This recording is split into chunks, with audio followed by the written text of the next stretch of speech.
In this video I'm going to teach you the quickest, easiest, and cheapest way to real longevity now.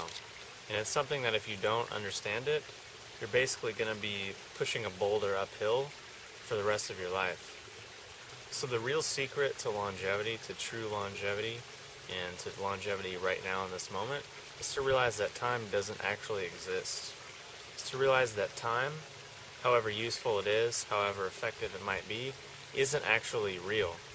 And what I mean by that is, it's like an inch. If you go out in nature, you don't find an inch.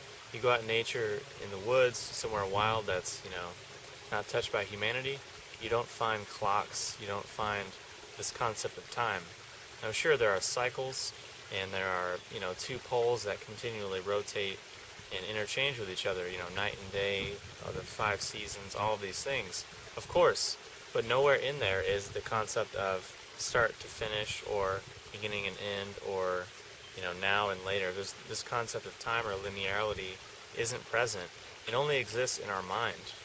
And for that reason, it's an illusion, it's fictitious, and it's just a social convention that we came up with so that we can have an organized society.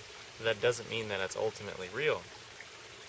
So the next principle that I want to bring forward is that there's this whole concept of yin and yang, which I'm sure you've heard me talk about.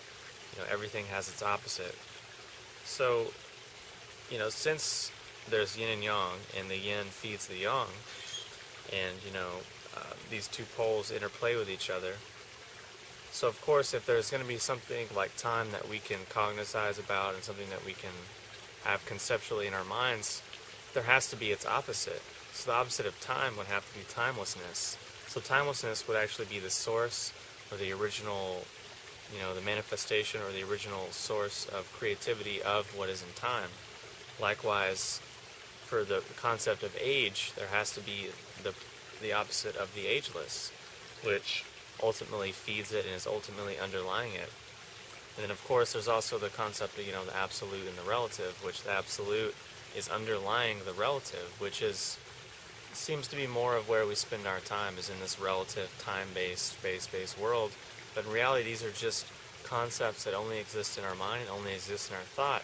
Because when you stop thinking, if you've ever had the experience of not thinking for periods of time, you realize that time doesn't exist, space doesn't exist, and overall your sense of self is drastically different than you thought it was before. So I think ultimately, if you don't realize these things, what's the point of trying to prolong your physical life through other means, whether exercises or diet or meditation or yoga or whatever it is?